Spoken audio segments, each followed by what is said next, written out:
We're going to show you camouflaging two different pieces of equipment, the sniper rifle itself and a camera, depending on what your job is. We'll start off here with a rifle.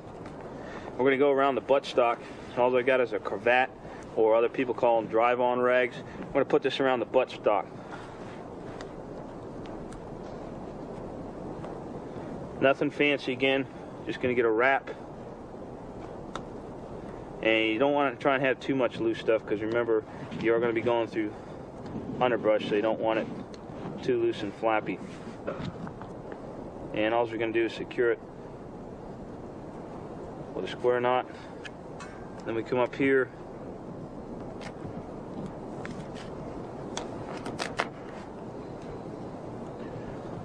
come around. Basically just kind of like you're wrapping an ace bandage around a leg or an ankle, wrist, whatever.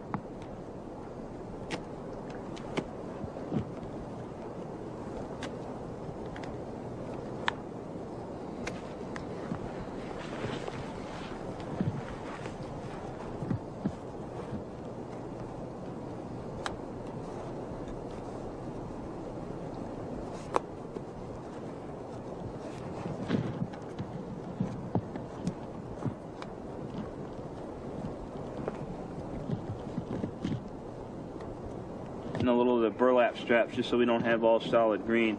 You're just going to attach that on there as well.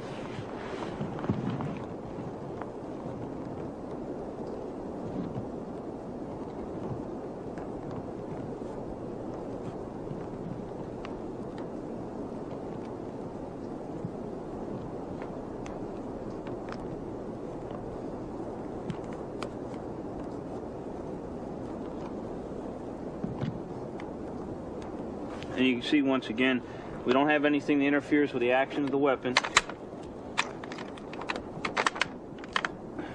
We can still operate our scope, covers fine, front and rear. Got nothing in front of the barrel, and we can also still operate our bipod as well, okay? But we're just trying to break up the outline of the rifle itself, and also to cover up some of the exposed metal portions to stop any telltale glint that we might get from the sun backlighting us or hitting us at certain angles. Okay, another piece of equipment, if you're an outdoor photographer, is a camera.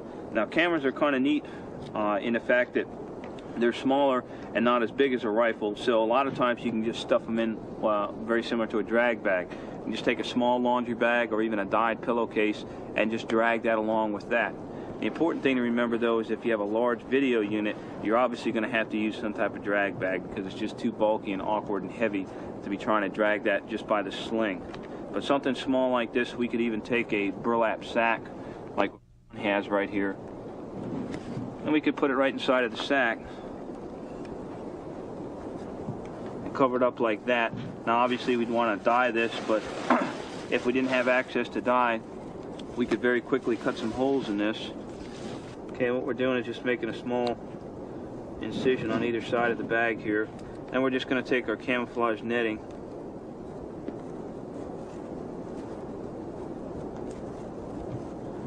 putting that through, and we're just going to twist the fabric up here a little bit so we've got a little easier material to work with. And we're just going to half hitch it or overhand knot the material off.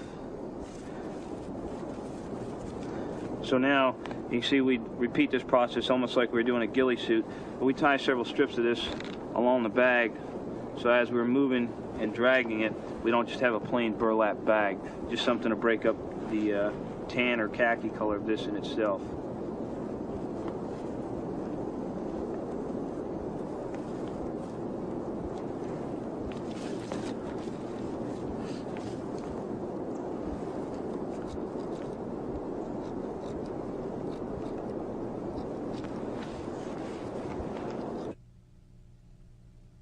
One of the things I'm just doing a final inspection of my headpiece, and I noticed this green doesn't really fit in too well, and I also kind of have a bare spot. So what I'm going to do is cut the green out, and I've already cut some strips of some different material that I want to add in. And what I've done in the material here, I just make a snip enough for this material to fit in. I'll go ahead and twist the end up so it's a little easier to work with. And I'll go ahead and insert it into the net.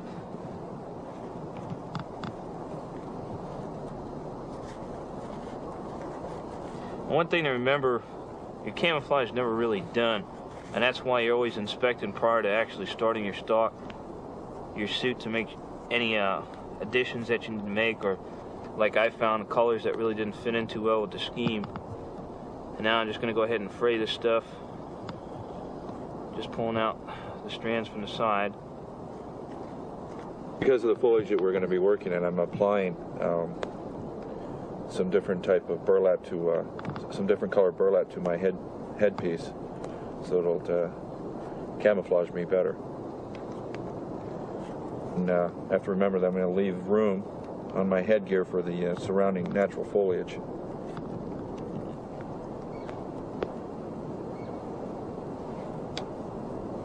One of the things we're doing, we just went out to check a little bit how our pattern matched up, and we noticed Ron's pattern was a little bit light. So what we're doing is taking the atomizer or the spritzer bottle, and we've got dye in here, and what we're doing is darkening up his pattern a little bit.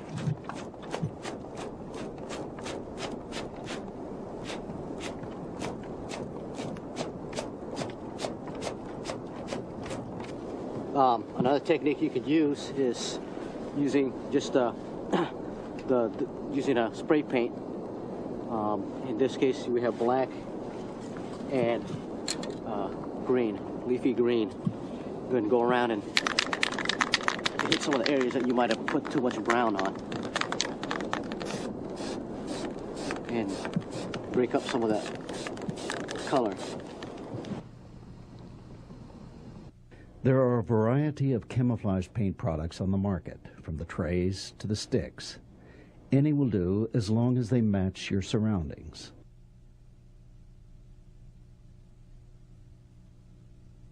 The basic concept of face painting is to cover the prominent features of the face with the dark paint. The chin, mouth, nose, brow, and cheekbone will receive the darker colors. The deeper features of the face will receive the lighter colors: the cheek, the eyes, the forehead.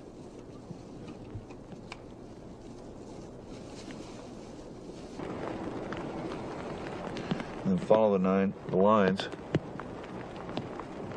on my neck to break up the pattern on my neck. And then down underneath the chin, my Adam's apple.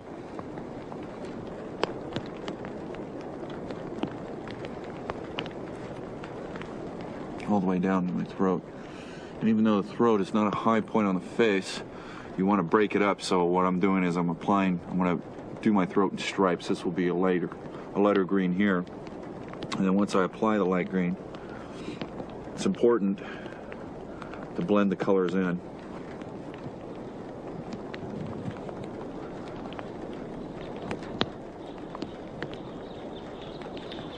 Get it on nice and thick.